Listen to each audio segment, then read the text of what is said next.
incontro che abbiamo voluto, che in qualche modo corona questa settimana intensissima di dibattiti e di incontri che molti di voi spero abbiano avuto la possibilità di seguire.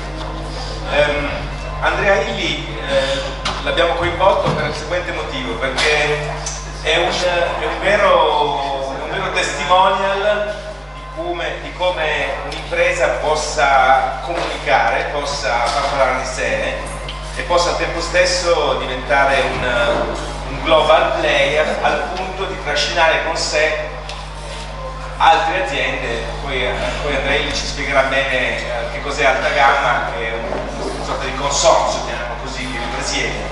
Però vorrei subito raccontarvi che la Illy, che è un'azienda, diciamo, si potrebbe dire del territorio, perché è un'azienda basata molto nella sua città d'origine, Trieste, è diventata un global player. Un global player probabilmente anche, questo ce lo spiegherà Andrea, grazie a un sapiente posizionamento della sua, quello che gli esperti di marketing chiamano il brand, ovvero l'immagine di questa azienda. È un anno particolarmente interessante per la Illy, e per questo che questa sera Andrea ci aiuterà a capire perché. È stato l'anno dell'Expo, che è ancora in corso. La Illy è diventata il capofila, si può dire così, del cluster del caffè, dell'Expo. Tra l'altro credo che sia stata anche attiva nella creazione del padiglione americano e di una numerosissima serie di eventi collaterali, tra cui alcune mostre formidabili legate alla loro attività, ma che raccontano da dove viene fuori questa sostanza magica che noi chiamiamo caffè, che è anche il cacao, insomma, mostre meravigliose firmate da grandi artisti del calibro di Salgado. Allora, non voglio sottrarre neanche un minuto al racconto di Andrea, perché veramente credo che sia interessante partire proprio da questa sua... Partiamo dal presente, poi magari vediamo un attimo come è nata questa capacità e questa vocazione alla comunicazione, Andrea. Grazie, buongiorno a tutti e grazie di essere con noi. Quest'anno in effetti è un anno magico per il caffè, perché nel 2015 c'è l'Expo e assieme al Coffee Cluster, che è stato creato all'interno dell'Expo, si crea l'opportunità per la più grande celebrazione del caffè nella storia. Quando abbiamo saputo dell'Expo, io ero presidente del comitato promotore dell'International Coffee Organization, che è l'organismo delle Nazioni Unite per il coordinamento e lo sviluppo del mercato del caffè. E mi hanno assegnato il compito di un programma di promozione e mi ha detto sì, però c'è zero budget. Ma siete gentili. Vedremo di farsi venire un'idea. E pochi giorni dopo si è saputo dell'Expo, abbiamo detto l'Expo, e in effetti così poi è andata. E poi come azienda abbiamo avuto anche l'opportunità di diventare partner ufficiale dell'Expo, quindi praticamente come se io agissi con due cappelli, uno quello istituzionale dell'International Coffee Organization e quello dell'azienda che invece ne fa la partner ufficiale. Quindi questo Coffee Cluster è uno spazio molto grande, che sono circa 5.000 metri quadrati, una posizione molto centrale, e quindi è il sito più visitato dell'Expo.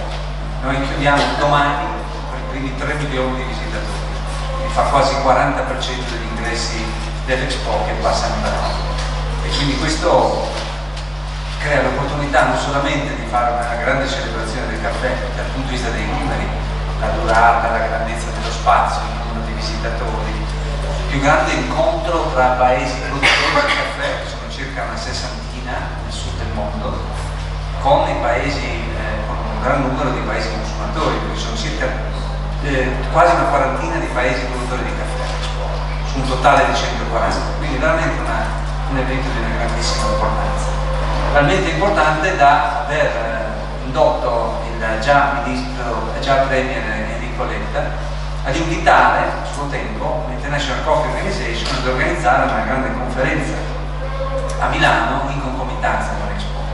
E questa conferenza, che sarà il 30 di settembre e il 1 di ottobre, in qualche misura culminerà questa celebrazione che è incentrata sulle 3 virtù del caffè, che sono il piacere, la salute e la sostenibilità. Tra l'altro una bevanda che è di diciamo, cultura tutta italiana, che il caffè ha avuto, e questo è un buon motivo per celebrare, una rivoluzione positiva negli ultimi, diciamo, 25 anni, da una pura commodity che era quindi un bene infungibile, qualità medio-bassa, prezzo più basso possibile, insomma niente di tale, è diventata una specialty, come si dice in inglese, una specialità. E quindi con un coinvolgimento e una rilevanza per il consumatore molto più importante. Questa qualità, il piacere è migliorato perché è migliorata la qualità, perché sono migliorate le tecniche di preparazione, perché sono migliorati i luoghi di consumo, perché sono aumentate le varietà dei prodotti che si possono scegliere, le ricette, le origini, eccetera. La salute è migliorata anch'essa grazie a 25.000 studi scientifici che non solamente confermano che il caffè non fa male alla salute, ma addirittura allunga la vita. E la sostenibilità è migliorata perché in condizioni di buone pratiche agronomiche e buone pratiche industriali è un raccolto buono, nel senso che ha una buona impronta di carbonio e una buona impronta d'acqua. Ecco, ci sono nonostante due grandi priorità, che sono quelle della povertà nei paesi che lo producono e quella del cambiamento globale, e di tutto ciò andremo a parlare durante questa conferenza al 30 di ottobre, il 30 di settembre e 1 di ottobre. Poiché, come ho menzionato, c'è un tema di povertà, il 1 di ottobre è stato istituito dall'International Coffee Organization per la prima volta in Italia nel 2015 come la giornata internazionale del caffè. Giornata internazionale del caffè durante la quale andremo a sensibilizzare i consumatori di tutto il mondo sul fatto che in realtà ogni volta che consumano una tazzina innescano un circolo virtuoso che lega il benessere che il caffè dà ai consumatori e lo sviluppo sociale che dà ai paesi che lo producono, quindi alle comunità rurali che lo producono, ai farmers nel sud del mondo, che sono 25 milioni di famiglie, non è cosa da poco, famiglie che riescono a trarre dal caffè anche solo qualche centinaia di euro l'anno, proprio economia di sussistenza. Quindi questo è un grande tema, talmente rilevante che abbiamo anche dato l'incarico alla Oxfam, che è la più importante organizzazione non governativa che ci sia al mondo per la lotta alla povertà, di fare una beneficenza, quindi una raccolta di fondi utilizzando la meravigliosa tradizione napoletana del caffè sospeso.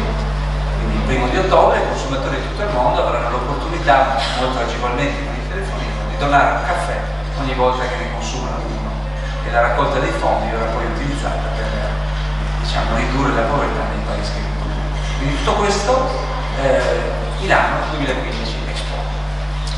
Ed è diventata l'occasione, ovviamente, insomma, di Expo ne abbiamo parlato molto in questi mesi, noi in Rai, insomma, dovunque, ci siamo chiesti quanto fossimo capaci di organizzare un evento in proporzioni globali in un momento in cui la nostra situazione economica è ancora sofferente, e che fosse capace di irraggiare un'immagine positiva della nostra capacità di attrazione, la nostra, ovviamente siamo già, tu hai già dato qualche dato, 3 milioni di visitatori non sono pochi, sono una cifra veramente importante. I dati sono positivi, stiamo cogliendo appieno questa occasione anche dal punto di vista dell'immagine che stiamo restituendo al mondo, oppure no?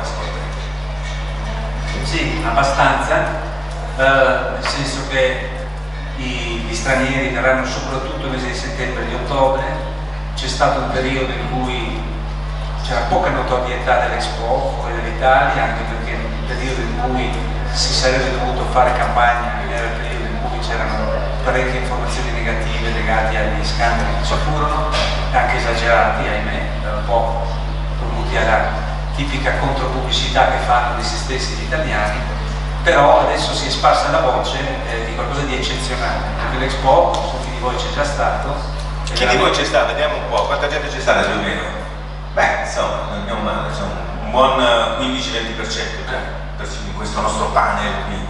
È veramente straordinario, sia come dimensioni che come organizzazione, che come qualità dei contenuti.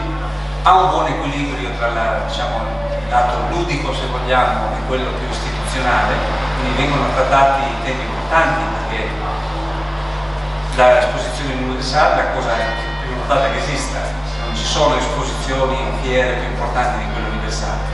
Esiste da 150 anni, ma per qualche strano motivo non si è mai parlato di cibo, ancorché sia l'origine della vita. Orbene, l'Italia è stata scelta per il campione mondiale della tripletta cibo, vino e caffè. Nessun altro paese eccelle a livello di leadership quantitativa come l'Italia, e quindi si parla di cose serie, si parla di la cosiddetta food security, quindi la disponibilità di cibo per tutti anche nei decenni a venire, la disponibilità di cibo per quelle che saranno le proiezioni di crescita demografica da qui al 2050. Si parla di sostenibilità, quindi il rapporto del cibo con il cambiamento climatico, sia quanto esso determina con l'agricoltura il cambiamento climatico e quanto può ancora sostenersi a causa degli effetti del cambiamento climatico. Si parla della nutrizione, si parla della piaga dell'obesità, insomma ognuno c'ha il suo tema e sono temi che vengono affrontati in maniera piuttosto approfondita. Quindi l'auspicio è che l'Expo sia in realtà un capolinea, almeno noi per il caffè l'abbiamo interpretato così, un capolinea dove arrivare e celebrare benissimo, ma anche ripartire con non solo buoni propositi, ma anche con delle idee e dei progetti per gli anni a venire, perché i temi da affrontare sono molteplici. Ecco, veniamo Andrea, se d'accordo a diciamo che il macro tema di questo pomeriggio, ma che riguarda direttamente anche questo case history che abbiamo deciso di scegliere di fare con te questa sera. Creatività e innovazione per le parole chiave per comunicare nel mondo, Italia Contemporary Essence. Ecco, voi avete fatto immagino un lavoro molto prolungato prima di arrivare a questa maturità nel comunicare, diciamo, no? Come si diventa attori globali partendo da una città seppure importante come Trieste? Da quale istinto e con quale percorso? Io ho appena pubblicato un libro che si chiama Il sogno del caffè, quindi mi verrebbe da dire che la prima cosa è sognare. Mio nonno ha fondato questa azienda 82 anni fa con il sogno di offrire il migliore caffè al mondo, e poi questo sogno è diventato via via sempre di più anche un impegno e un lavoro continuo per le generazioni future. Un sogno semplice, ci sono due modi di essere leader, o si è leader di quantità o si è leader di qualità.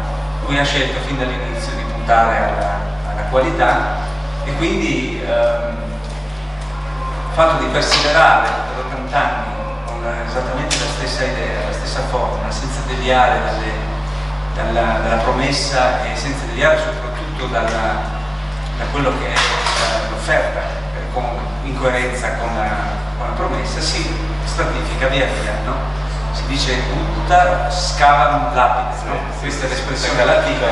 Quindi molto dipende dal tempo. Sicuramente se non vi è coerenza non si riesce a raggiungere un posizionamento, una notorietà, un'immagine a livello globale, ma se la coerenza viene nel tempo lo si raggiunge.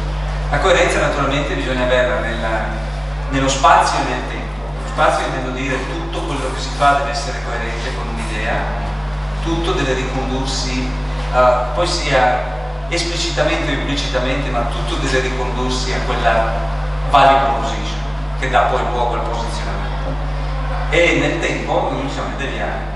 Quindi io direi che ancorché si siano fatte molte cose, abbiamo sempre avuto, ad esempio dal punto di vista della strategia aziendale, un impegno fortissimo nell'espresso.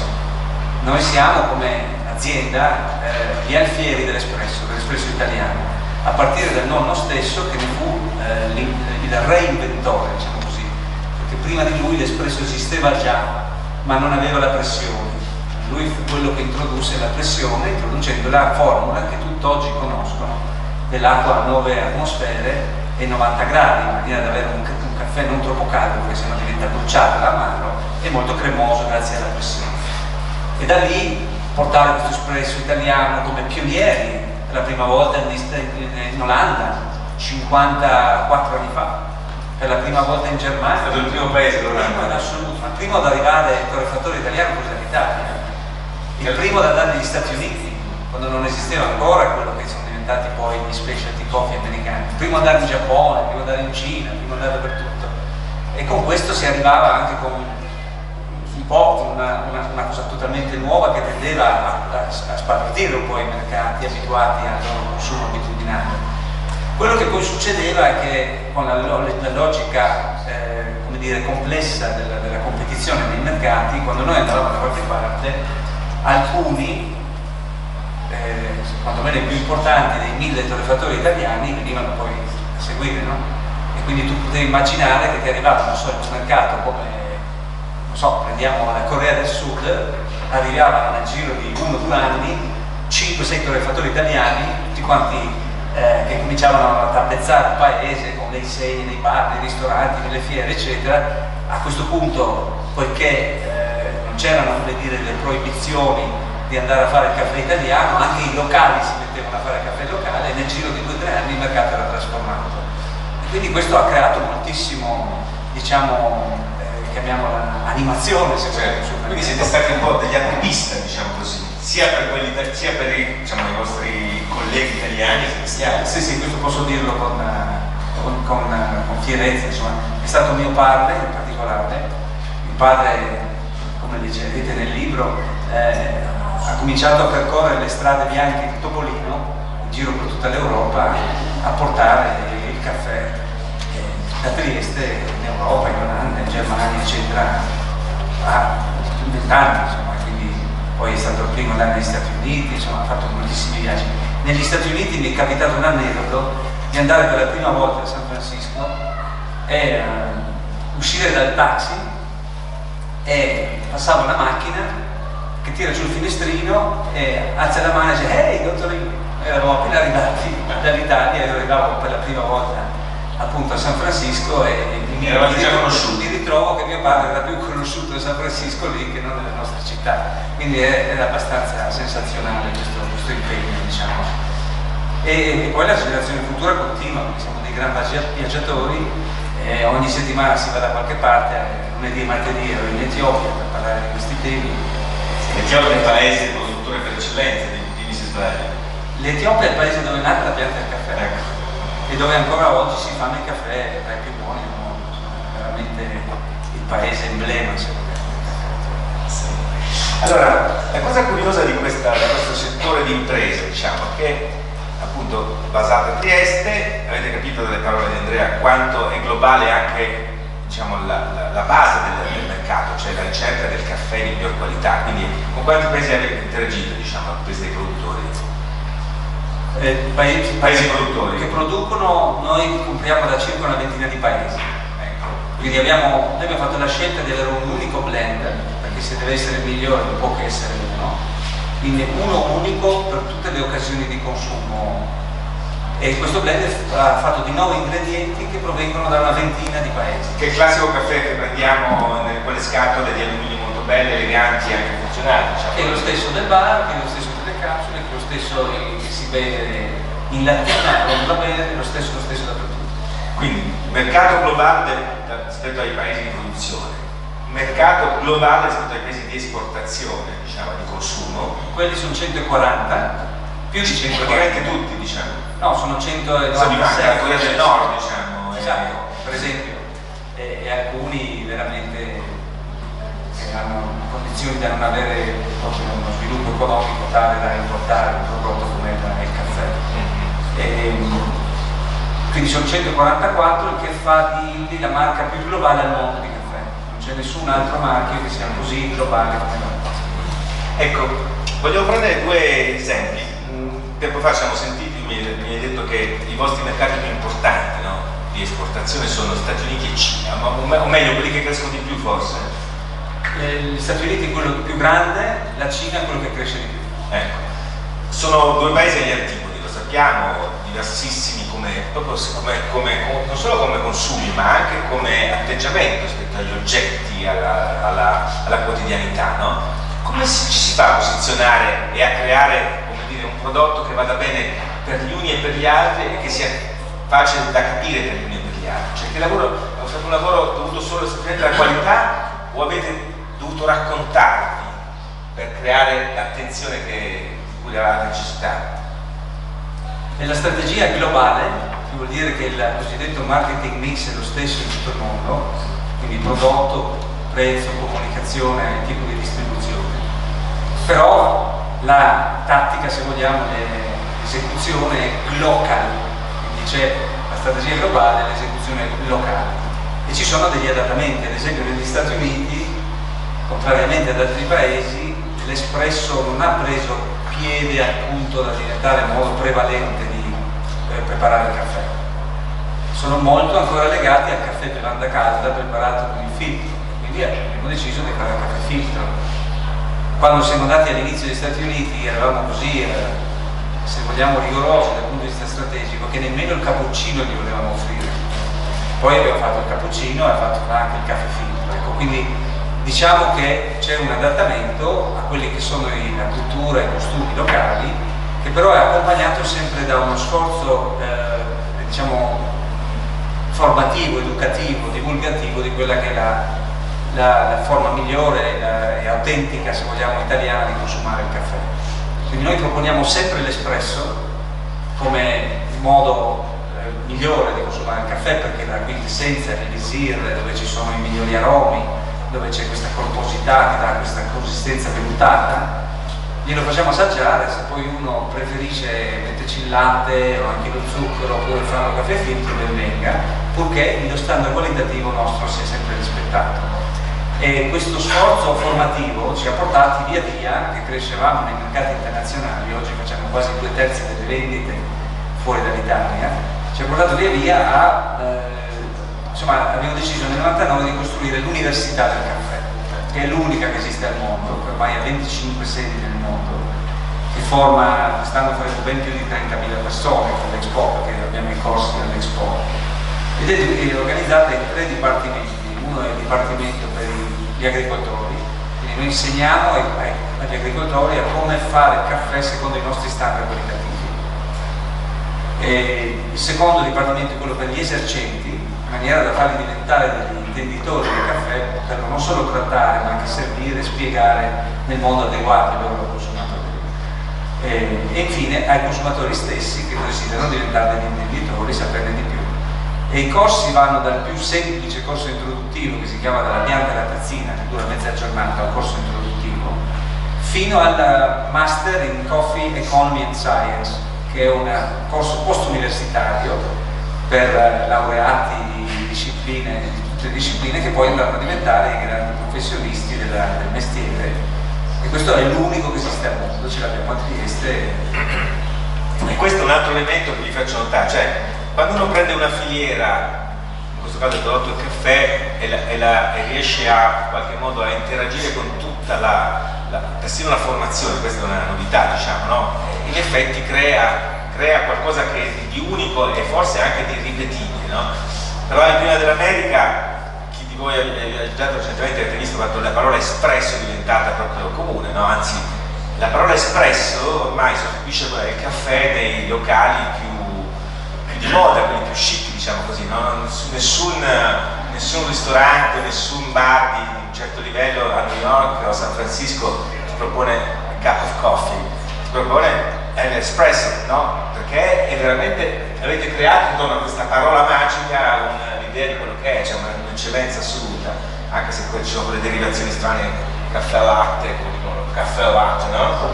Sì, però è tutto di estrazione italiana, no? Sì. Questo caffè, tu citi giustamente degli Stati Uniti, si chiama un Italian Sounding. Sì. Sono venuti in Italia, hanno trovato una cultura ricchissima del caffè, un po' dal rito della degustazione nei pubblici esercizi. Cioè in Italia c'è un bar o una pasticceria ogni 400 abitanti. Questo dà un'idea di quanto faccia parte dello stile di vita italiano. Tutte le tecniche di preparazione, l'espresso, la moka, la napoletana, maggior parte delle tecnologie anche di confezionamento eccetera italiane. Sì. Quindi questo paese del caffè, che è il paese del caffè sebbene non lo produca, Sì, ma che lo ha fatto, è diventato paese del caffè attraverso la cultura. E poi ci sono le città del caffè.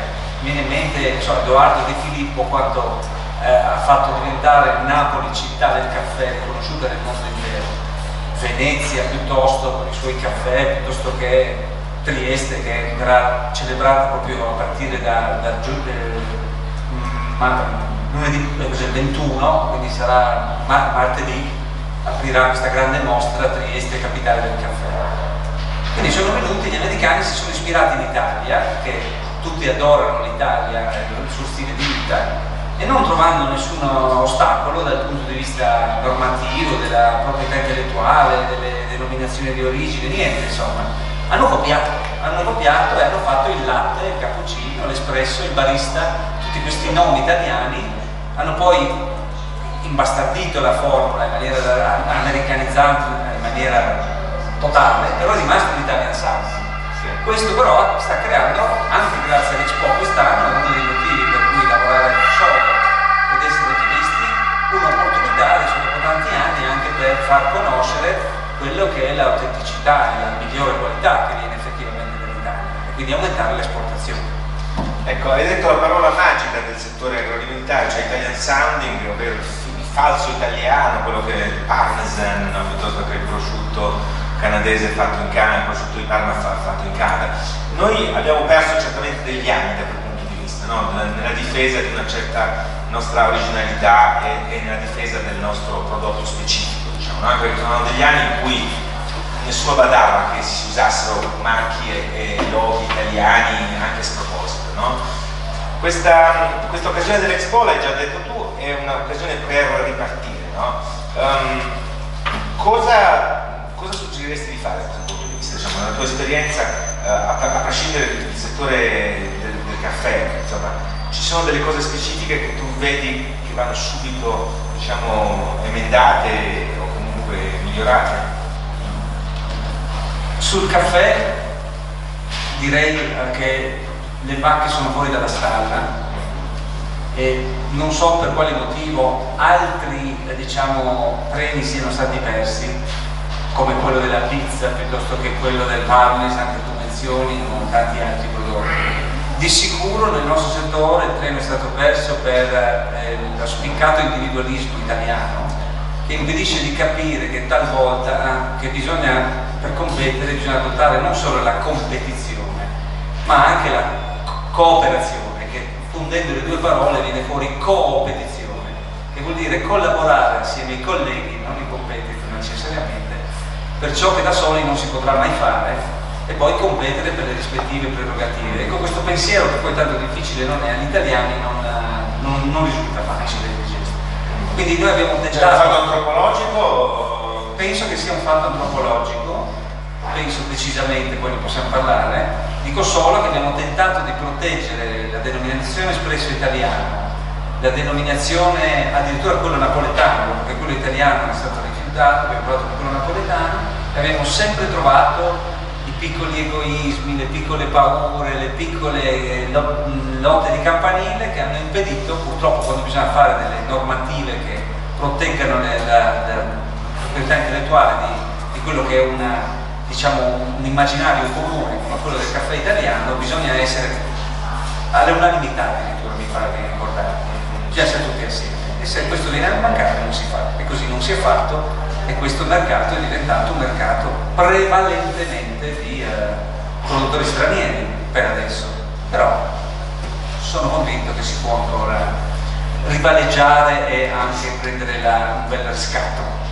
Pensate che complessivamente noi, quando ci siamo occupati noi a petrolio di Italian Sounding, c'era qualcuno che dava una stima del valore di 60 miliardi di euro. Sì, su 90 miliardi che è la tavola italiana nel mondo, circa 2/3 è Italian Sounding e solo 1/3 è autentico italiano. Il governo adesso dà l'idea di quanto dobbiamo lavorarci. Questo dà l'idea di quanto dobbiamo lavorarci, assolutamente. Però diciamo che se prendiamo il caso più vicino, che è quello della Francia, che è un paese leader nel campo dell'enogastronomia e che fa 80 miliardi di export alimentare contro i 35 nostri, su 80 miliardi di cibo francese. Il 100% del cibo francese che viene mangiato a livello internazionale è di origine francese. Non ci sono. Se qualcuno osa mettere le mani sulla proprietà intellettuale francese, lì succede un disastro, cioè reagisce il premier in prima persona, qui alza il telefono e telefona al premier del paese che ha violato le regole, e lo fanno regolarmente con la Cina, e non solo nel campo alimentare, anche nel campo comunque della proprietà intellettuale di tutto ciò che è francese, e difendono con le unghie e con i denti quello che in Italia questo non c'è.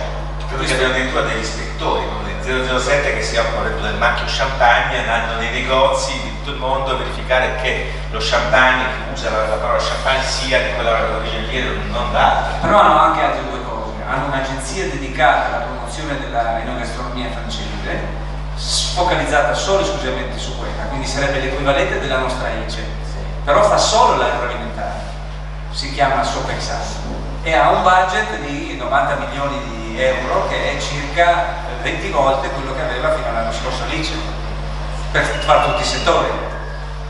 E però noi sappiamo che un po' di soldi li disperdiamo, diciamo, tra regioni. Già ne mettiamo pochi, più ne disperdiamo. Adesso le cose stanno migliorando, perché questo governo, con il bravissimo Carlo Calenda, che ha il vice ministro con la delega all'export,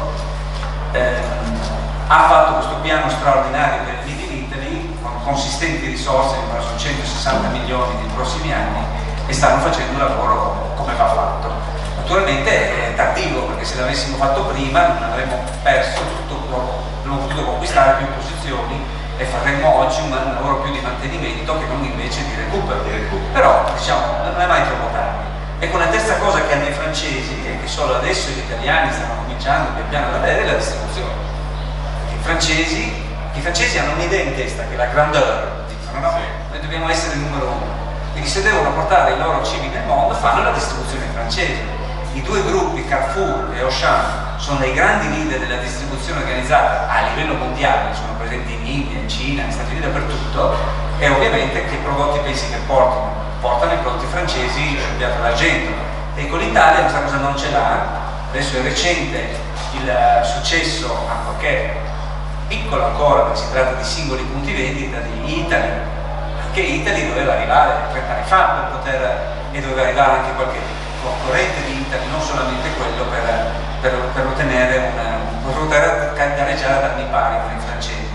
Tutto questo non è avvenuto. L'Italia è un paese molto complesso, è molto complesso dal punto di vista culturale, siamo un assieme di diverse etnie, di diversi popoli con storie diverse, insomma si fa fatica a governare questa complessità e pertanto si è più lenti degli altri.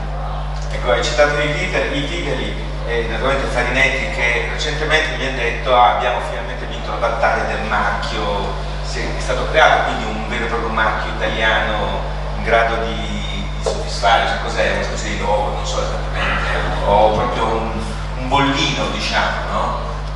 Che viene, non ti risulta ancora, no? L'aveva annunciato, speriamo che dietro gli annunci sì, che aveva una mela verde. Ognuno c'ha il suo progetto, tipico italiano, non si riesce a mettersi d'accordo su quale è giusto, su quale è sbagliato. Il governo ha come posizione nei confronti di questi marchi di autenticità una posizione molto cauta, perché è difficilissimo di andare, cioè non può nascere top down dal governo in giù, perché fai fatica a morire a mettere d'accordo tutti quanti. Quindi tutti quanti dovrebbero mettersi d'accordo tra di loro, tutto il sistema agroalimentare italiano dovrebbe dire coralmente questo è il marchio del Made in Italy. Ma Made in Italy è un marchio, non serve a niente, perché basta scrivere Made in Italy. Adesso c'è la grande, diciamo, battaglia per cercare di rendere obbligatorio per legge a livello di Unione Europea il Made in. Sì. Perché noi che siamo paesi che, come Made in France, Made in Italy, eccetera, che abbiamo un grande valore da esprimere attraverso il Made in, altri paesi come l'Estonia oppure che ne so io, la Bulgaria hanno poco da esprimere, quindi tendono a non mettere Made in Bulgaria, e loro sono ben contenti, nella maggioranza del 26, che non sia obbligatorio per legge del Made in, e noi siamo lì a insistere, come a cercare di chiedere di avere questo Made in. Io sostengo che non sia necessario, infatti mi faccio tirare dietro i pomodori e le uova marce, che non sia indispensabile, perché se quando uno comunica qualcosa vuol dire che ha qualcosa da dire, se uno invece lo nasconde vuol dire che ha qualcosa da nascondere. Impariamo a comunicare bene il Made in Italy, ma Made in Italy fatto bene, e forse non servirà a renderlo obbligatorio per legge, anzi meglio, perché se lo rendi obbligatorio per legge a questo punto tutti lo devono comunicare allo stesso modo e quindi c'è un appiattimento. Però su queste cose sono le tipiche polemiche italiane dove non si riesce alla fin fine a raggiungere quasi mai un risultato che sia condiviso e che quindi possa avere un impatto forte sui mercati. Senti, vorrei tornare rapidamente alla Cina, perché è un paese che conosco e mi affascina molto, che non si smetterà mai di conoscere. Cioè, uno dice conosco la Cina, in realtà la Cina rimane misteriosa, sostanzialmente misteriosa, perché è un paese molto dove quello che appare non sempre è viceversa, no? In Cina il sistema Italia ha faticato moltissimo negli ultimi, diciamo, da quando la Cina è diventato un attore fondamentale, no? Per una serie di circostanze dovute probabilmente anche a una miopia, a diverse valutazioni. C'è questa, speriamo che sia solo una leggenda, ma insomma una frase che si ricorre spesso forse della Cina, quando la Fiat, che era una delle prime aziende presenti sul mercato cinese, che era già entrata in Russia e poi era già entrata in Cina, ha cominciato a metterci in piedi, insomma, attraverso uno dei suoi più noti amministratori delegati disse la famosa frase: come faremo a vendere automobili in un paese dove tutti vanno in bicicletta? Mai frase fu più, diciamo, mal posta, perché è vero che era l'epoca delle biciclette, ma da quel momento in poi le automobili cominciarono a entrare, no? Allora voi avete fatto un lavoro, secondo me, super interessante in Cina, perché la Cina è un paese dove, per esempio, le abitudini alimentari del Made in Italy soffrono a entrare. L'olio d'oliva, sembra una banalità, nel mondo orientale è un oggetto esotico, sono abituati a altri tipi di cucine, sono abituati a altri tipi di sapori e così via. Emblema di questo paese è il tè, non certo il caffè. Come avete fatto a convincere questo popolo, che tra l'altro è anche abbastanza riservato, in questo momento è un popolo che si è aperto, no? Però storicamente sappiamo che la Cina si apre e si chiude costantemente, anzi questo è forse il periodo in cui si sta forse un po' richiudendo, se vogliamo essere. Raccontaci proprio da vicino come siete entrati in questo mercato così difficile. Beh, innanzitutto è nato da decenni, insomma, anzi semmai ha subito un consolidamento adesso questo fenomeno che è socio-economico della globalizzazione, che ha coinvolto tantissimo la Cina. Non a caso dal 90 in giù la Cina è il paese che economicamente è cresciuto di più grazie agli interscambi che ha avuto. Non è solo l'export di prodotti cinesi di basso costo, perché ormai siamo ben oltre quella fase lì. E questa globalizzazione ha portato una cross-fertilizzazione, quindi diciamo dal punto di vista culturale, e questo inizia sempre così, dagli stili diciamo estetici, nella fisicità, quindi nell'architettura, nel design, nell'arredo, poi si arriva sull'abbigliamento, via via si entra sempre più nell'attività e dopo una generazione circa questa comincia a entrare anche nell'alimentare. Quindi questo fenomeno di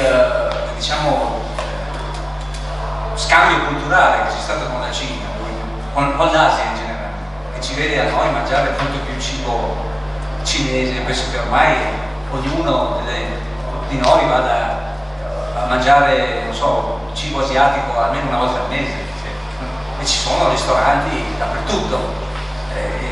Manca ancora forse a Cortina, ma so che sta per arrivare un ristorante. Una malga giapponese, immaginate. Il famoso sushi d'alta quota. Sarebbe buonissimo, sarebbe straordinario. Ma so che c'è un programma di qualcuno che vuole aprire qualcosa di asiatico. E quindi, così come le abbiamo importate noi, queste tradizioni alimentari, le hanno importate loro. E quello che è interessante, relativamente all'osservazione che hai fatto con il tè, sul tè, è che questo non va a sostituire niente. Quindi il tema non è andare a sostituire il tè, ma offrire una nuova occasione di consumo che di solito è assolutamente occasionale. Ecco, con il caffè ci sono state due opportunità. Una è quello che c'è stato, soprattutto nelle città costiere, soprattutto Shanghai, perché ancora oggi più del 50% del business che facciamo a Shanghai, una quantità importantissima di immigrati, che sono immigrati internazionali che vanno a lavorare in Cina, ma moltissimi reimmigrati, i cinesi che erano andati a lavorare in Canada piuttosto che in California, che vedendo che si aprivano delle opportunità di business in Cina sono reimmigrati, però portando con loro la loro cultura che avevano acquisito nel mondo occidentale, e questi consumavano il caffè, e quindi è stato il punto d'ingresso. andando a servire quei ristoranti, quegli alberghi, quei pubblici esercizi frequentati da queste persone, tanto da poter intanto costruire un'organizzazione, eccetera. Ecco, direi l'ultimo passaggio, diciamo altri due passaggi sono stati rilevanti per questo successo cinese. Uno è il rispetto della forma, perché poi i nostri clienti, che sono, trattandosi di comunque un'elite, quella che consuma i prodotti di alta gamma, viaggia, e quindi deve trovare la stessa cosa, deve poter ritrovare in Cina quello che ha trovato a Londra piuttosto che a Dubai o a New York. Ed infine il management. Noi usiamo prevalentemente, quasi sempre, nei mercati dove andiamo, management locale. Quindi noi abbiamo una bellissima squadra cinese che ho lasciato proprio ieri, che abbiamo avuto la nostra riunione commerciale. Ho fatto delle osservazioni, il team cinese straordinario. Per esempio, te ne dico una, a ragazzi di 25 anni che stanno crescendo adesso del 40% in questo primo anno, questo ultimo anno. L'osservazione è stata interessante, l'idea dell'abbinamento tra il caffè espresso e lo stile italiano, perché i cinesi, che ambiscono molto lo stile italiano, non sempre possono pensare di andare a comprarsi una cravatta, un vestito, un paio di scarpe che sono costose. Rendiamo democratico e accessibile lo stile di vita italiano attraverso l'espresso. Ecco, questa è un'idea che è potenzialmente deflagrante, perché se tu imposti una campagna di marketing in un paese come la Cina su questa idea e la cosa prende, hai una risposta del consumatore, con questa idea qui doveva venire un cinese, non può venire un italiano. Se tu invece con una logica più, come si può dire, provinciale, hai la pretesa di mandare i tuoi manager in giro per il mondo, non combini niente. Questa cosa l'ho imparata per la prima volta negli Stati Uniti, dove noi siamo partiti con un francese, poi siamo andati su un italiano e poi a un certo punto ci siamo impantanati. E a questo punto io ho fatto una scelta.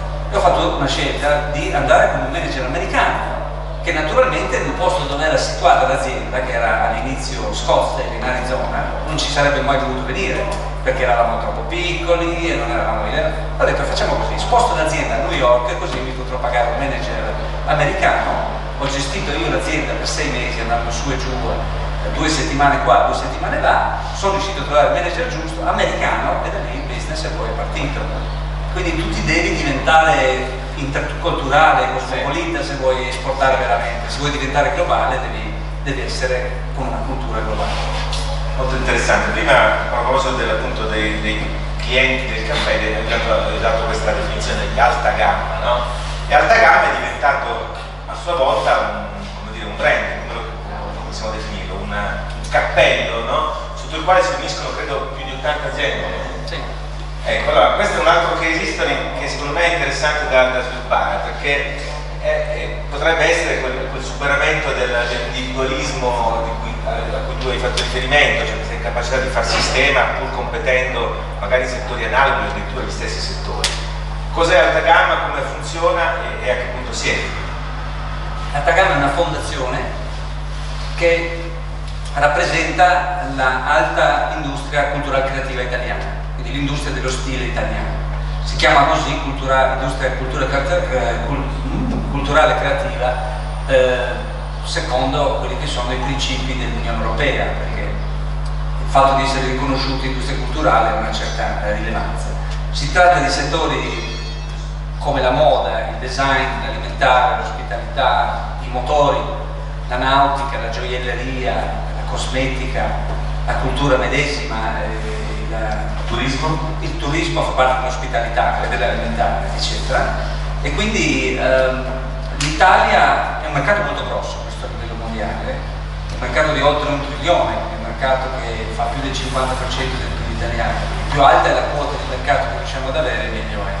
L'Italia è un paese che ha una leadership naturale, perché la linfa creativa viene dalla bellezza, l'Italia è la patria della bellezza. Abbiamo pure costituito una fondazione con questo nome di recente, ed è di conseguenza, come con grande compiacimento mio ha detto l'altro giorno il Premier, è riconosciuta, o si è vista mondialmente come una superpotenza culturale.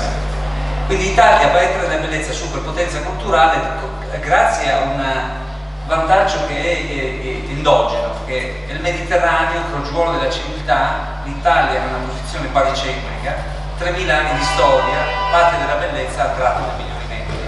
E le migliori menti si sono ispirate a questa bellezza italiana e l'hanno rappresentata attraverso la cultura, che poi sia attraverso la scrittura, attraverso la scultura, le arti, hanno fatto questo. Quindi questa è la bellezza, il patrimonio di bellezza non fa altro che sedimentarsi e continua a stratificarsi e alimentare la manifattura. Quindi questo è qualcosa che non possiamo distruggere neanche se vogliamo, possiamo solo decidere di accelerare o di rallentare a seconda di quanto competitività abbiamo. E quindi la missione della Fondazione Alta Gamma è quella di aumentare la competitività dell'industria dello stile italiano. Come?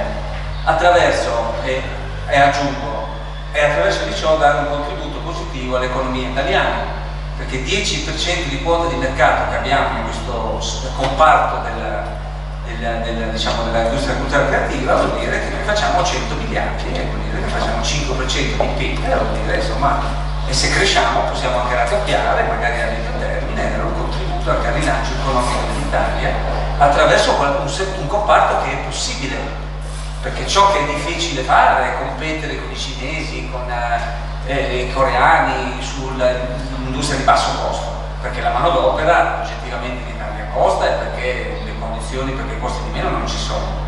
Mentre invece sullo stile è quasi impossibile essere così creativi e anche così manifatturieri manuali come sono gli italiani, perché sono mestieri che si tramandano da decenni. Allora, come rendere più competitivo questo comparto? Attraverso 3 attività fondamentali. La prima è il cosiddetto business development, la seconda è la cultura d'impresa e la terza è la promozione. Nel business development ci sono gli studi e ricerche di mercato, le relazioni istituzionali, quindi partnership pubblico-privato a tutto campo, con gli enti locali, con le istituzioni, con il governo, con l'Unione Europea, con i paesi di esportazioni per gli aspetti doganali piuttosto che per proprietà intellettuale. E nel business development c'è anche il co-marketing, quindi fare delle cose assieme e quindi andare oltre questa cultura individualistica. Nella cultura d'impresa, per gli imprenditori, cercare di guardare alto, valorizzare a fondo che cos'è la creatività, che non c'è solo creatività ma c'è anche l'innovazione, la cultura d'impresa che non può essere nichilista nel senso di gestione familiare, a conduzione familiare, che quindi non ti permette di crescere di dimensione e così via. La formazione manageriale rivolta al management, in partnership con la Bocconi, quindi abbiamo 3 master, quello in MAFED, il Master in Fashion and Experience Design, quello in Fine Food and Wine. Ce l'avete stimolato voi questo lavoro di diciamo? Sì, l'abbiamo fatto assieme, è proprio un'attività che l'abbiamo fatto assieme. L'ultimo è il MAMA, è il Master in Art Management and Administration. Ed infine sulle maestranze, dove non abbiamo ancora un progetto forte, ma che speriamo di avere prossimamente. Infine la promozione, sono prevalentemente gli eventi. In questo momento c'è una bellissima esposizione a Milano, che conosci, credo che siamo andati a vedere assieme, no? Che è il Panorama. Panorama in piazza Gaolenti, quindi nel cuore di quello che è Milano, che si rinnova, quindi l'icona, ormai anche questo Torre Unicredit è la nuova icona milanese, un po' come la Tour Eiffel per i francesi. Ai piedi della Torre Unicredit c'è questo panorama che panorama è l'esposizione, è l'installazione tipica delle esposizioni universali, solo che questo è il primo panorama video della storia, quindi un schermo di 25 metri di diametro, di altezza di 5 metri, un filmato di 14 minuti che proietta la bellezza dell'Italia, solo quello, la bellezza della natura, della cultura e della manifattura, dalle tofane alle saline, non necessariamente i luoghi più conosciuti, ma anche far capire quanto atomizzato e vasto è questo patrimonio di bellezza. Lo scopo è quello di far vedere agli stranieri che la bellezza italiana è ancora molto più radicata, molto più profonda, molto più ricca di quanto si possa immaginare per i cosiddetti luoghi comuni. E il secondo scopo è quello di ridare uno scatto di orgoglio agli italiani, perché molta gente esce, e invito tutti quando andranno a Milano, andranno a visitare, commossi. Quindi commossi dalla bellezza, perché effettivamente colpisce. No, è interessante molto sentire che persino un giovane cinese contribuisce, diciamo, alle politiche di marketing e quindi di innovazione del tuo prodotto, no? Sappiamo che abbiamo visto negli ultimi 20-25 anni, no? Quando abbiamo visto che eravamo i distretti industriali erano di vario tipo, farmaceutico, tessile, alcuni alimentari e così via. E non so se avete ben presente qual è la mappa attuale, vi accorgerete che a questa mappa dei distretti industriali, che erano molto forti da 25 anni fa, ne mancano alcuni sono rafforzati e altri meno, e altri addirittura stavano scomparendo, no? E probabilmente questo ci indica che sono quelli che hanno investito nella ricerca, nello sviluppo, nell'innovazione, diciamo, e che hanno creduto che il mercato interno fosse la meta, no? Tu quando è che hai capito che il mercato interno, insomma, era una piccola parte del tuo lavoro? Beh, noi abbiamo dovuto fare delle scelte, cioè il fatto di perseguire la leadership qualitativa implica avere prodotti rari e cari, e quindi sei un business di nicchia. L'Italia, che sia il quarto paese consumatore al mondo di caffè, e peraltro anche con un leader piuttosto forte, che ha 50% di quota di mercato, insomma noi siamo cresciuti fino a oltre quello che sarebbe stato, diciamo, il dovuto in Italia come penetrazione, come punti vendita, come consumi, e dopodiché abbiamo dovuto scegliere di allargare a segmenti più bassi e quindi entrare nei segmenti più di prezzo e diminuire la qualità, oppure l'alternativa unica possibile era quella di offrire a tutto il resto del mondo quello che offrivamo in Italia, e quindi questa scelta è stata fatta. Prima facevamo dell'export, se vogliamo. Io sono arrivato in azienda, facevamo 20% delle vendite fuori dall'Italia in una ventina di mercati, e verso metà degli anni 90 abbiamo scelto di andare globali. Facile da dire, però nel giro di 10 anni siamo passati da 20 a 144 mercati, e oggi da meno di 20% che erano le vendite fuori dall'Italia sono 2/3 fuori dall'Italia. Quindi questo e direi che solo l'inizio, perché quello che abbiamo fatto per adesso in questi anni è stato così un lavoro di cherry picking, no? Di andare a raccogliere le ciliegine più. Adesso bisogna fare un lavoro veramente di entrare sul mercato, sui mercati stranieri in maniera selettiva e più approfondita. Ricordo di aver visto una pagina di comunicazione aziendale, pubblicità, diciamo così, sui giornali in cui tu sei sospeso nell'aria, diciamo, no? Sì. Questa idea di leggerezza è come se è un momento, cos'era, un salto, diciamo, era no? per esprimere il sogno di offrire il migliore caffè al mondo. Ecco. E quindi l'idea è che il sogno bisognava limitare. Sì. Non è che fossi entusiasta, infatti adesso non lievito più. È rimasto un sogno da soddisfare? Non lievito, ecco. È rimasto un sogno da soddisfare nonostante i successi sinora ottenuti? Vendrei o no? È rimasto un sogno, assolutamente, c'è ancora moltissimo da fare. Io credo che in particolare uno dei motivi per cui ho voluto fare l'Expo, per creare anche un trampolino di lancio, non solamente per rafforzare quella che è la reputazione e l'immagine dell'azienda, ma anche per costringerci a fare delle cose che prima non facevamo. La prima è gestire masse di pubblico enormi, fino a 80-100.000 persone in un giorno, e riuscire a gestirli tutti. La seconda è avere un progetto di comunicazione che sia veramente inclusivo e che possa essere adatto a un progetto come l'Expo, e quindi e tra l'altro il riconoscimento anche di essere la voce ufficiale del caffè. Quindi con questo trampolino di lancio noi adesso ci proponiamo di come minimo raddoppiare a medio termine, e questo è quello che sono i piani che vogliamo portare avanti. Quindi adesso bisogna ripartire. Il 2015 è come, non so, come quando uno fa uno dei grandi eventi della sua vita, si sposa piuttosto che si laurea, e da lì si parte per nuovi orizzonti. Formidabile, perché non so in quanti settori industriali del nostro paese si punta a un raddoppio insomma, una storia straordinaria. Un'ultimissima domanda che riguarda invece quello che succede in altri settori, abbiamo detto i settori industriali quelli più deboli, no? Per esempio, quando tu anche da alta gamma guardi a quei fenomeni di acquisizione di aziende italiane, ne abbiamo viste tantissime, Loro Piana, Bottega Veneta, Gucci, no? Vedi una sottrazione di valore o semplicemente dobbiamo considerarci globali e quindi chi prende, chi compra, chi vende, chi lascia ci deve spaventare e come dobbiamo trattare questa questione. Questo credo che riguardi anche molto come noi facciamo informazioni su questi temi. Dico sempre che non bisogna confondere i destini dell'Italia dai destini degli italiani e personalmente ci tengo molto di più al destino dell'Italia rispetto al destino degli italiani, perché gli italiani se la devono meritare all'Italia. Se gli italiani non si meritano l'Italia, arrivano gli stranieri e fanno quello che dovrebbero fare gli italiani, questo è quello che succede. E quindi il risultato è che questi compratori stranieri delle nostre aziende italiane poi investono, le fanno crescere, sviluppare e gli fanno del bene. È ovvio che sarebbe opportuno non perderle tutte, perché finirà, se no che si diventa un po'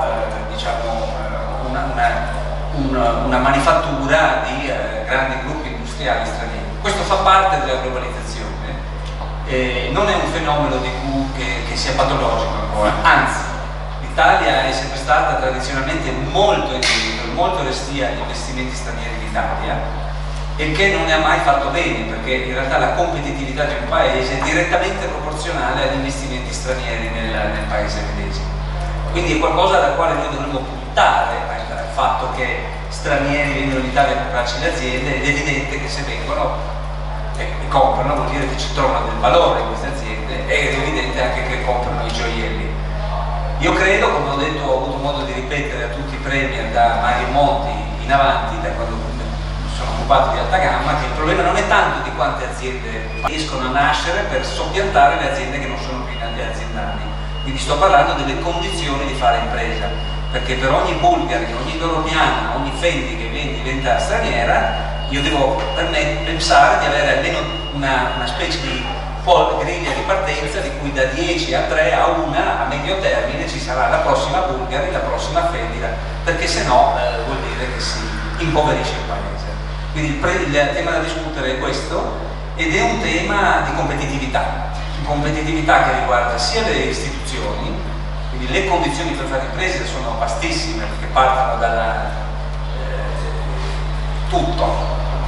condizioni bancarie che noi abbiamo dovute al debito pubblico, alla burocrazia, ai tempi della giustizia, alla capacità di difendere la proprietà intellettuale, alla legge sul lavoro, insomma tutto contribuisce alla competitività, e purtroppo l'Italia ha perso tantissimo in questo periodo di crisi, è scivolata di 12 posizioni tra 2 anni fa e l'anno scorso, scendendo nella classifica del World Economic Forum al 49esimo posto come competitività internazionale. Quindi questo è qualcosa sulla quale dobbiamo darci una priorità altissima di risalire la china.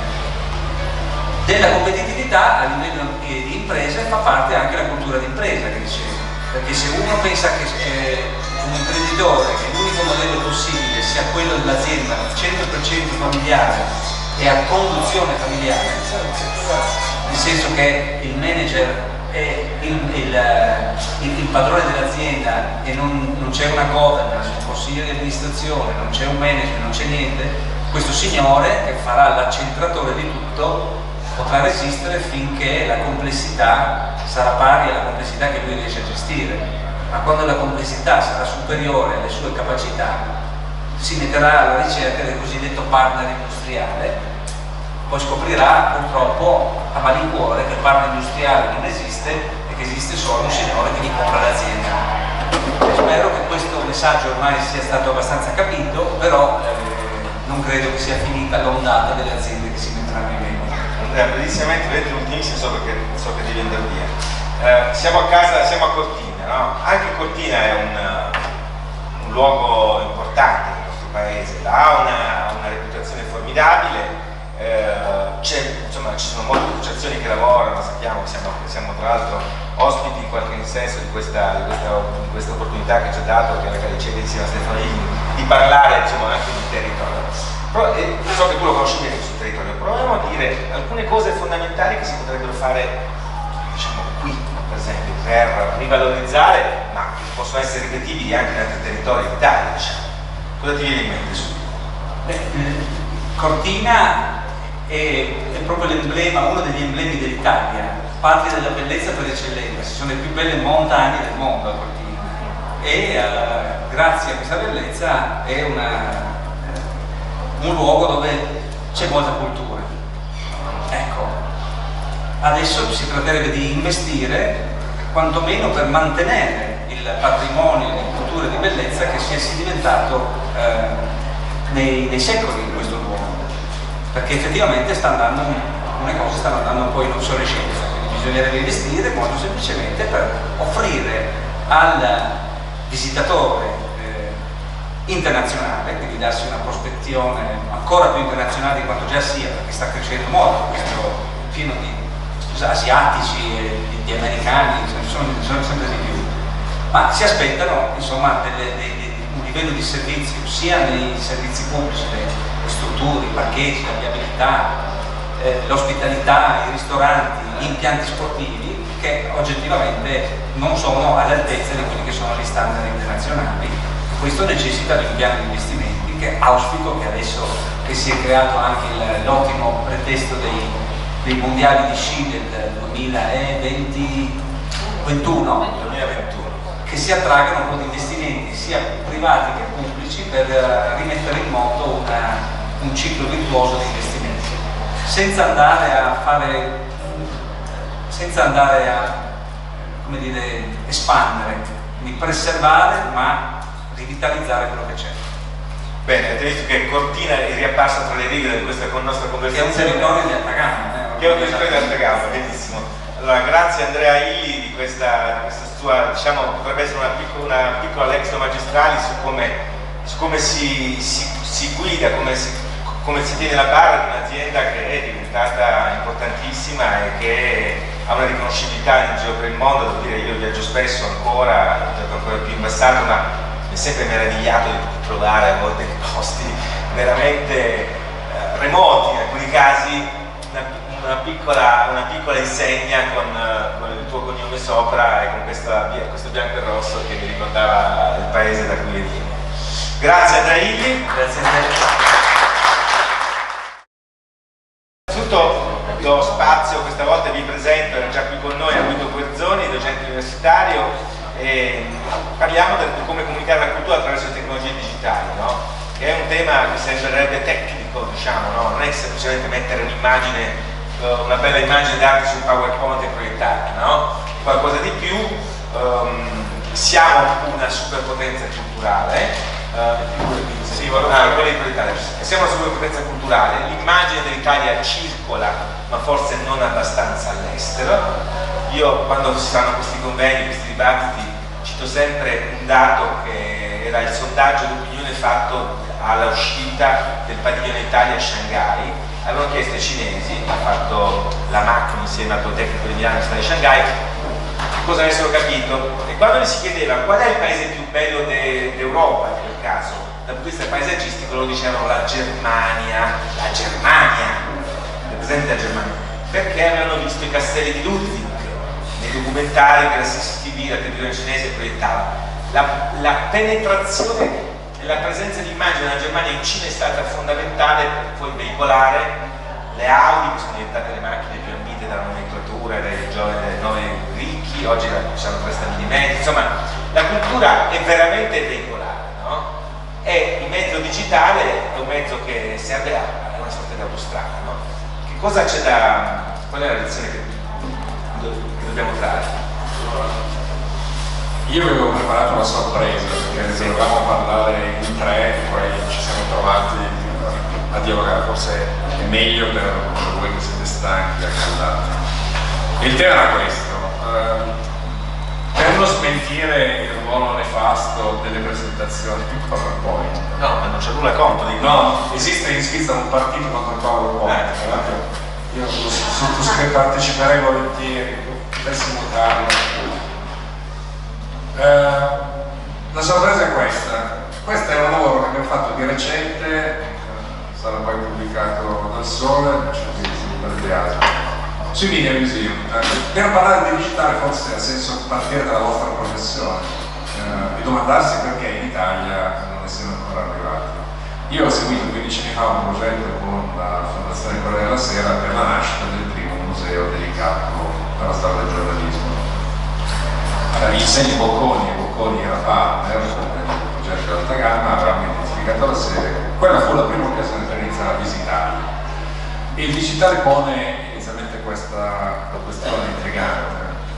Spesso in qualche modo scervelliamo, ci concentriamo sulla proliferazione dei device, sull'ampliamento dei canali, sul rapporto sempre più conflittuale ovviamente tra vecchie e nuove miglia, sul fatto che non sono stati definiti dei modelli business nuovi in grado di mantenere intatta la capacità di produrre contenuti. Però ci si dimentica alcune cose. Google Books, sapete, ha un progetto ambizioso di digitalizzare entro il 2020 tutti i libri prodotti nella stagionalità. Sono 110 milioni, sono arrivati più o meno a 40. Quando anche finiranno, e non mancano molti anni, perché di solito ci riescono, avremo digitalizzato una parte irrisoria di quanto è stata stampata la stagionalità. Vi do un dato banale: in Italia ci sono circa 6.000 archivi, quelli di proprietà statale sono 150. Solo gli archivi di Stato hanno 1.300 km di documenti, corrispondono più o meno a mal contati, sono più o meno 3 miliardi e 600.000 pagine. Ora, quando anche ci mettessimo tutta la volontà a digitalizzare solo quello che sono gli archivi di Stato, che sono una parte di irrisoria, saremmo lontanissimi da avere proprio scalfito la massa di quanto è stato prodotto in passato. Allora, il digitale cosa ha fatto? Il digitale ha reso disponibili, ma soprattutto ha comunicato il contenuto culturale di materiali che prima non erano ritenuti tali. E non è un caso che qui nelle vedete, ve ne faccio vedere 3 o 4 semplicemente. Negli ultimi 30 anni tutti i paesi più evoluti si sono concentrati sul recupero del patrimonio digitale novecentesco, e quindi editoria, sia quotidiani che periodici, fotografie, materiali audiovisivi di varia natura. Questo per dire Acme, che è un museo nato in Australia nel 1948, non è un caso che spesso i giovani paesi anglosassoni avessero capito il valore culturale dei materiali prodotti dai primi broadcast, quindi hanno iniziato a trasmettere in un paese come l'Australia, perché le fare sono precocissime. La prima cosa che fanno è creare un museo nazionale, un museo della radiofonia. Acme oggi è il più grosso produttore di mostre itineranti su temi legati a nuove culture digitali, cioè sono esclusivisti per lo sviluppo delle mostre di Pixar worldwide. E se vedete gli allestimenti vi rendete conto che molto spesso il ricorso a contenuti digitali è obbligato, perché non disponendo, come nel caso italiano, di attrezzature, materiali tecniche da esporre, gioco forza hanno iniziato piuttosto intelligentemente a capire come riutilizzare i materiali che il digitale mette finalmente in qualche modo riallestire. E vediamo alcuni, poi Linz nasce per caso, credo che qualcuno l'abbia frequentato, da un'iniziativa della radio pubblica austriaca, diventa nel giro di 5-6 anni l'evento europeo più interessante, più intelligente, che riflette sulle frontiere della produzione digitale. MIT 5 anni fa chiede dal Secretary di sviluppare parte dei propri palinsesti fino a quando decidono da festival di diventare in qualche modo una struttura permanente. E sono 2 casi gli ultimi, questa è la nuova senatrice francese aperta, la nostra ancora langue, distribuita in varie cinematoteche nazionali, ma ve ne faccio vedere 2. Questo l'IRP, che sta per Experience Music Project, ma è stato creato da Colalla, social.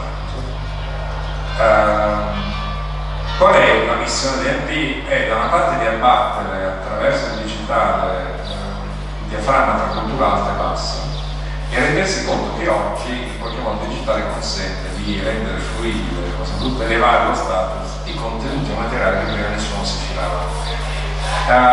Dopodiché il museo è stato uno dei primi disegnati, progettati e realizzati da Gary, ben prima in qualche modo del progetto di Bilbao.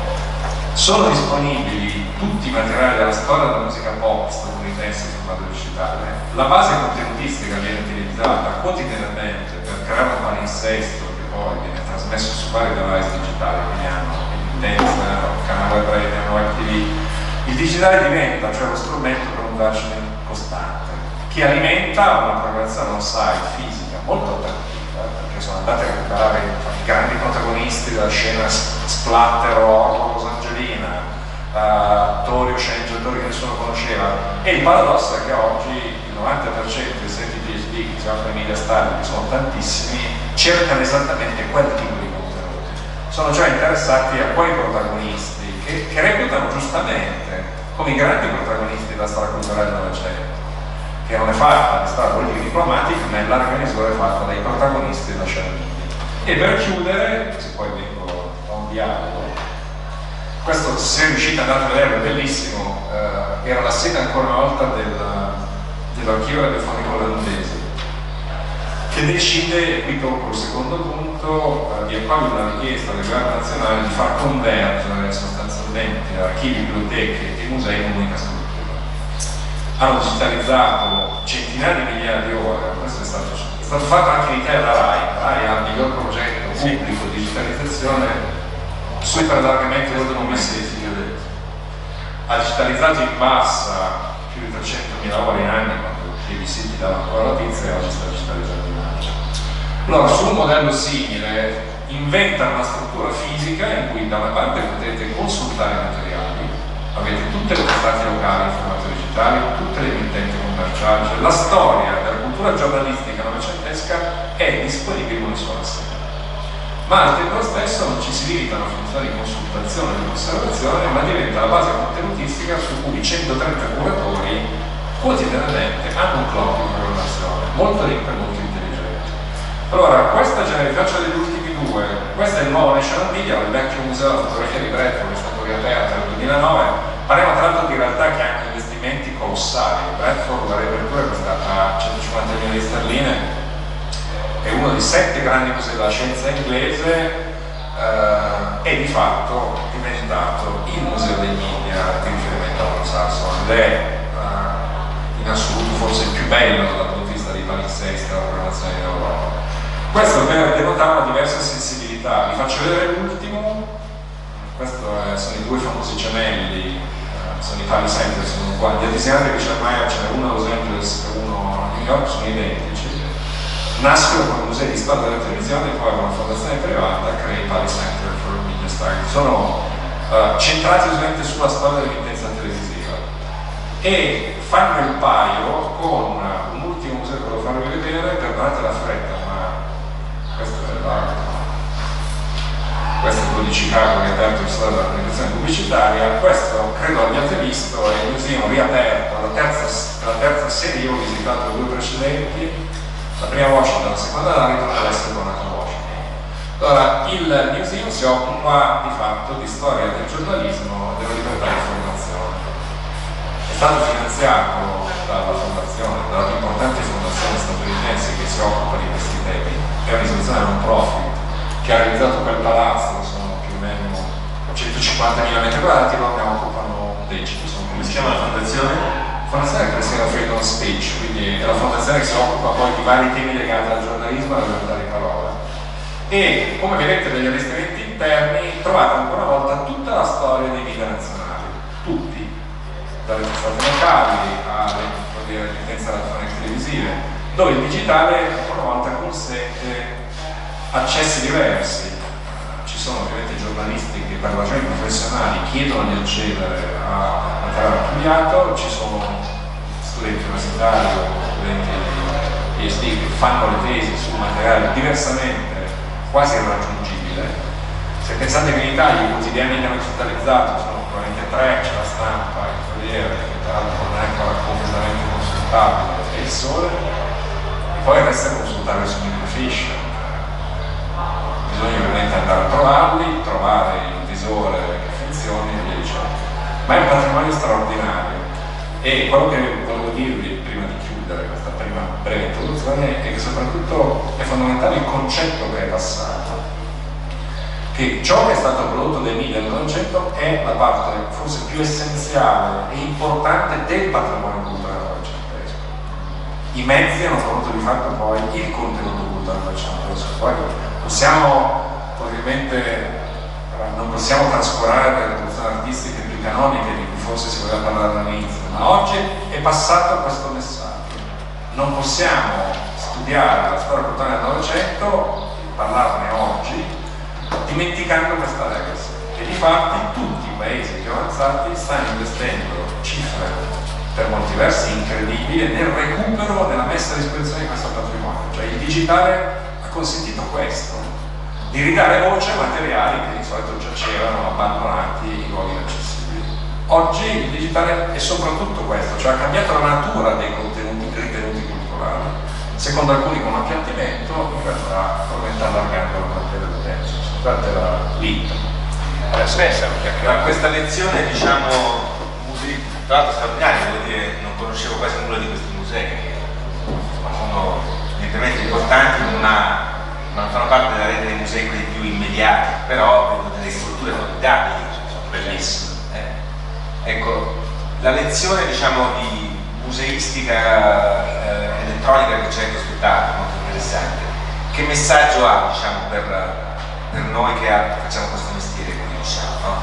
Quello di saper utilizzarlo, di sapere che quello che faremo, che gli strafalcioni che faremo rimarranno nella memoria mondiale, universale per sempre, quindi in campana a sbagliare, cioè, come possiamo interagire con questa, e anche tu hai parlato di nuovi prodotti, diciamo, hai parlato del fatto che fare un palinsesto di prodotti, diciamo, digitali crea un nuovo contenuto, diciamo, no? Allora, dacci qualche strumento di interpretazione anche da questo punto di vista. Allora, da una parte ha riconosciuto il ruolo che il giornalismo a tutti i livelli ha svolto nella storia, non solo in quella novecentesca. Questo è importante perché in un momento in cui la professione viene bistrattata o tirata, e in generale, non dico per essere lavorati con fuori 25 anni fa, ad aver assistito in modo impotente a un processo in cui si pensava, molti dei miei colleghi ho 48 anni, sono andati a dirigere strutture anche importanti, a volte prescindendo dall'importanza dei contenuti. Sono stati anni in cui si pensava che in realtà fosse il canale, fosse la promozione ad essere determinante, i contenuti erano una variabile che ci poteva essere o meno, soprattutto quando parliamo di qualità dei contenuti. Al di là del ruolo, c'è un tema ancora più sofisticato, cioè la missione di queste istituzioni, questo vale ad esempio per le nuove biblioteche europee statunitensi, che hanno sofferto ancora di più il passaggio, è di fatto formare e difendere un senso critico. Se voi guardate gli statuti delle nuove biblioteche europee, andate a vedere, non so, le più belle le ha realizzate in Inghilterra in italiano, che sono l'ordine di Panizia, dovute migrare, si chiamano Idea Store, che sono queste nuove biblioteche pubbliche nate nei quartieri più disagiati di Londra, è diventato lo standard adottato nel governo inglese. Il tema qual è? È aiutare la gente a in qualche modo sviluppare un senso che consenta di orientarsi tra flussi informativi esorbitanti, cioè è come contenere l'overload, è come capire dove c'è un authority file, è come capire chi sta dicendo la verità e chi invece sta tirando semplicemente sulla polvere. E questo è un ruolo fondamentale, che in questo caso viene sviluppato dai giornalisti dentro i musei. La cosa fondamentale è non solo spiegare come si lavora e perché lo si fa, ma farlo con le fonti. Tutti i nuovi musei, in realtà ormai il termine museo è improprio, le istituzioni culturali nate da patrimoni digitali a valere su contenuti informativi hanno questa funzione, nascono con istituzioni formative. E lo fanno perché un conto sono i corsi di formazione, un conto sono i corsi universitari, un conto invece è quello che si fa lavorando sui materiali, sulle fonti con le persone. E oggi il tema è di creare un digital, si parla di digital citizenship, di cittadinanza digitale, ed è un tema centrale. Cioè le democrazie si difendono nella misura in cui io riesco a superare un divide che non è solo di carattere quantitativo, non è la quantità di banda che ho a casa che mi differenzia da chi non ce l'ha, è il modo con cui riesco a selezionare le informazioni. Ed è difficile acquisire questa competenza in un momento in cui comunque le informazioni ci vengono spinte sotto il cuscino, cioè dove siamo in qualche modo vittime noi stessi di questa inondazione. Tra l'altro io e la Giulia Cortina si è dedicata un'intera tavola rotonda su questo tema, diciamo, la verifica delle notizie che arrivano attraverso i social network, quelle che insomma si usano. Quindi tu stai parlando di un tema che ha a che fare molto con l'educazione, con la disseminazione di tecniche e anche consapevolezze, diciamo. Assolutamente sì. La funzione di queste nuove istituzioni culturali, guardate che sono tante. Poi in Italia si parla di biblioteche, di archivi non si parla mai, di biblioteche raramente. No, però l'archivio in Italia è considerata già, polvere, diciamo. C'è già polvere, no? C'è già morte e polvere. Vero, no? Biblioteche, quando qualcuna famosa chiude o non ha i soldi per il condizionatore, di musei, quando escono le classifiche internazionali che ci vedono soccombere, dimenticando che gli uffizi sono 6.000 metri quadrati e lui 180.000, quindi insomma c'è un tema di equità della comparazione. Ma in generale, purtroppo, questi temi, salvo rarissime occasioni, non vengono posti. Mentre il digitale ha costretto tutte le istituzioni culturali, non solo gli editori, a rivedere completamente i propri principi. Se voi guardate le schede sugli ingressi, il profilo degli utenti, io ho partecipato alla realizzazione della mediateca di Santa Teresa a Milano, è stata la prima mediateca pubblica aperta da una biblioteca nazionale. Inizialmente si pensava a un certo tipo di utenza, nel giro di 5 anni è completamente cambiato.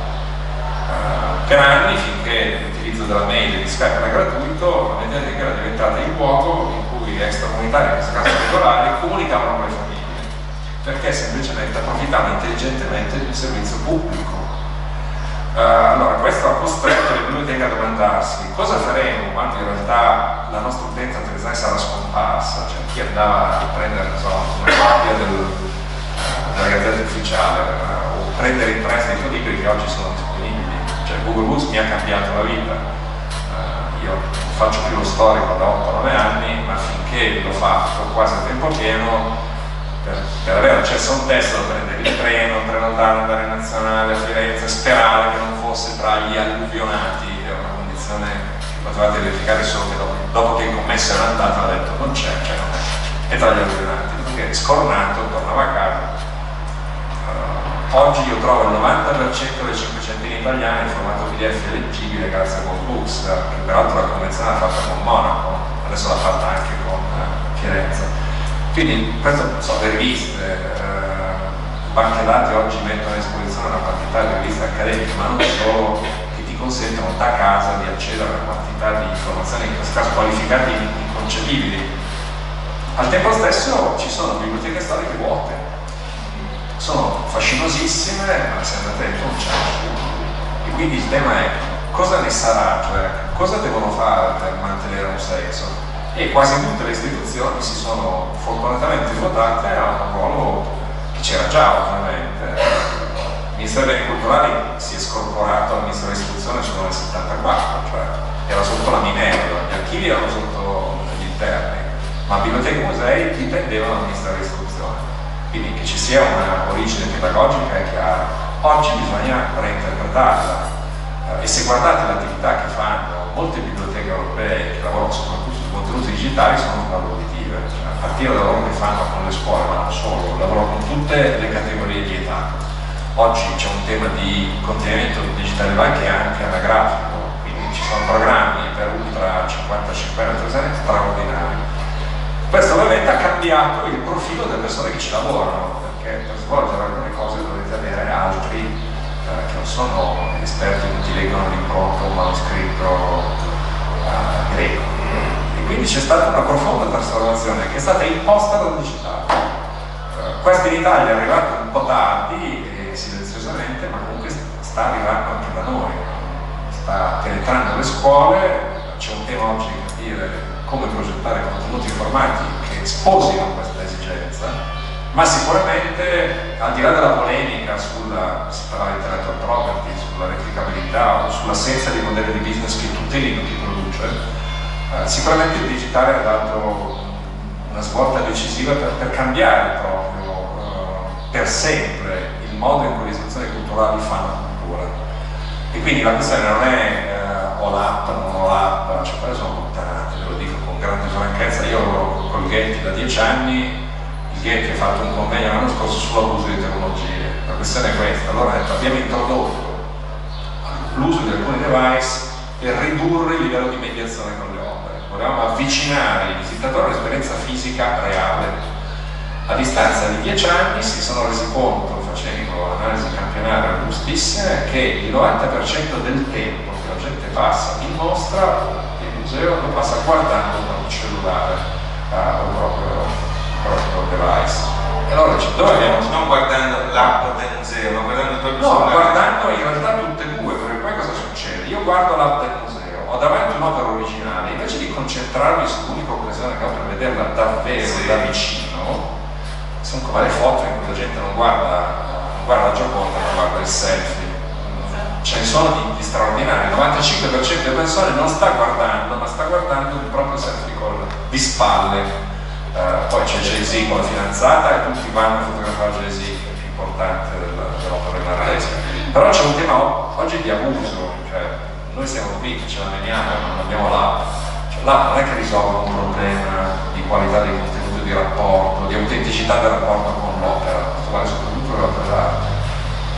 Oggi io posso trovare file ad altissima risoluzione di qualunque opera, cosa che 30 anni fa era immaginabile, a maggior ragione si ripone il problema di come mi rapporto con l'originale, cos'è autentico. E nell'esperienza oggi le tecnologie digitali spesso ci allontanano sempre più da questo obiettivo. Sulla carta dovrebbero aiutarci a entrare nelle cose, spesso ci allontanano. Ed è sulla divergenza che si gioca un po' la scelta. Considerando che le tecnologie poi consentono anche, non ne abbiamo parlato, di cambiare modo di produrre cultura. Questo è un altro tema ricco, perché in qualche modo ha sovvertito equilibri anche qui centenari. E tu dici, è una rivoluzione che riguarda, diciamo, che attraversa, lo stiamo dicendo in questi giorni, il giornalismo, la cultura in senso lato, persino la museistica e l'esposizione, e che cosa possiamo definire. No? Valerio Zengarelli, tra l'altro si scusa con un problema familiare serio, mi aveva chiesto, portato Valerio Zengarelli è il Chief Technology Officer di RAI, e mi aveva detto quello che vorrei, di cui vorrei parlare, aveva dato la presentazione, e in questo caso delle tecnologie per modificare quello che dicevi, cioè come cambia il rapporto con quanto viene esposto. Ne esistono tante. E le nuove tecnologie che vengono digitali, che vengono usate nel campo dell'exhibition design, ancora una volta stanno cambiando alcuni parametri.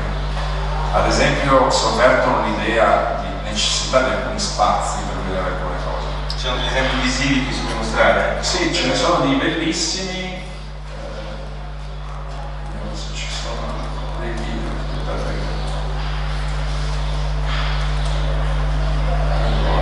Questo è un PowerPoint che in questo caso tradisce. Lo stai lavorando adesso, credo sia per la qualità delle immagini. Cioè per lo vedo andare un po' in blocco, vediamo se si riapre. Perché è 423 mega, vediamo se si apre. Non sono tantissimi. Per essere un PowerPoint era pesantino. C'è sempre ossigeno che c'è del cortile comunque è molto interessante questa cosa, questo concetto dell'eccesso di tecnologia, no? Perché diciamo, fa parte della nostra Vediamo se è morto, eccolo qua, dai. Questo è un esempio di, questo è un progetto, perché credo ci sono dei film anche. Sì, prova a Vediamo se... riprodurre, sì. Ok. Questo che cos'è?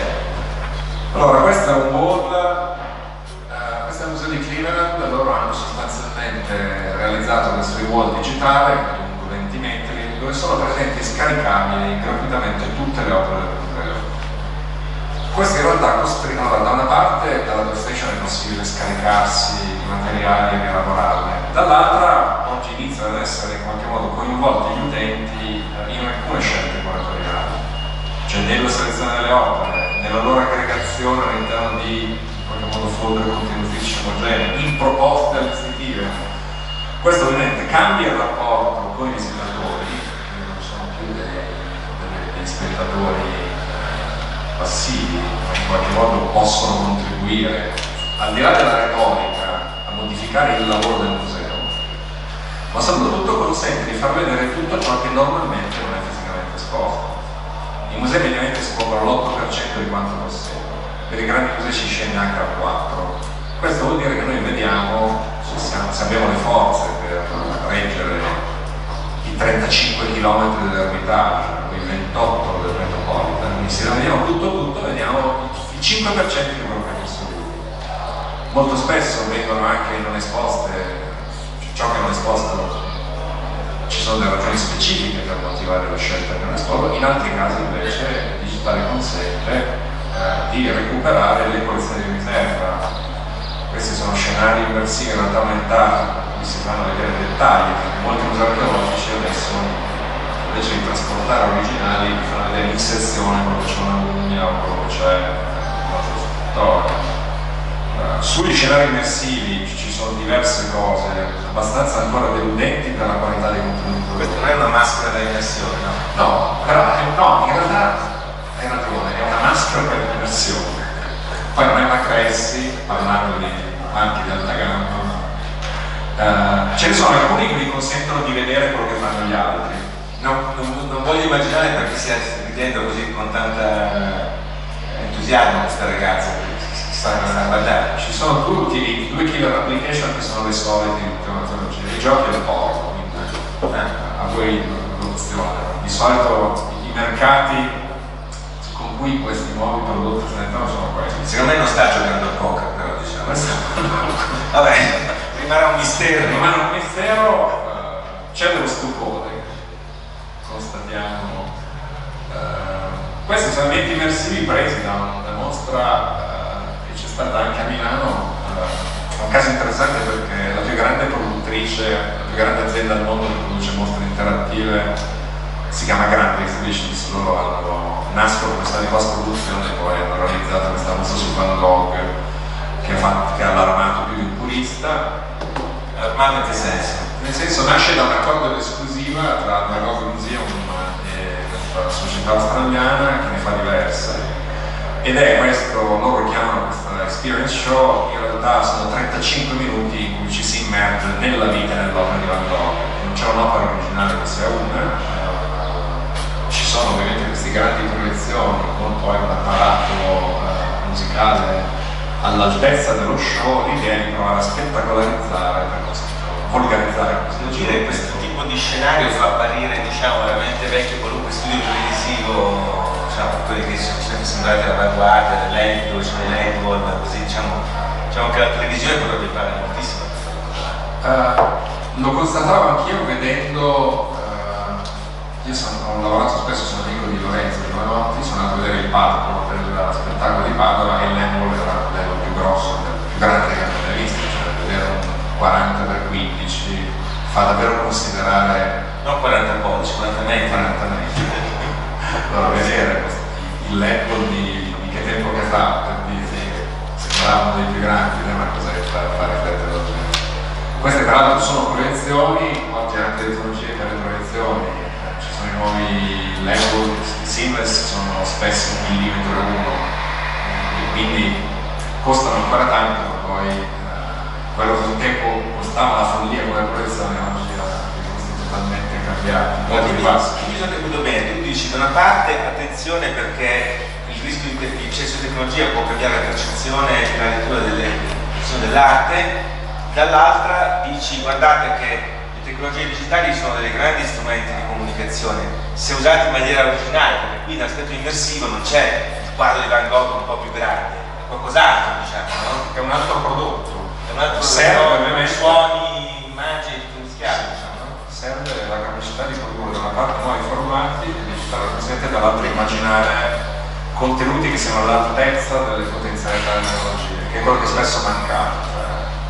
Chi di voi si ricorda i vecchi IMAX 20 anni fa, a volte vedere la lezione del vulcano, la navi, quelli erano, infatti poi sono morti con tecnologia. Quello che a volte non è altrettanto veloce è la capacità di produrre contenuti che sfruttino le potenzialità di quelle tecnologie. E non si tratta di un uso muscolare della tecnologia, ma di riflettere nella produzione. C'è un tema di capacità autoriali che c'è. Puoi immaginare una casa delle regole dove c'è una stanza immersiva nella bellezza dei dormiti, non so. Credo di aver visto qualcosa di simile, non qui. C'è già la stanza immersiva, Stefano? Ho visto, no, ho visto di recente, allora nella mostra di cui parlava prima c'è stata una mostra personale mobile fatta sempre da Samsung nello spazio nuovo di Samsung che ha inaugurato vicino alla in cui c'erano queste montagne, credo le Dolomiti, in 8K, che facevano francamente impressione.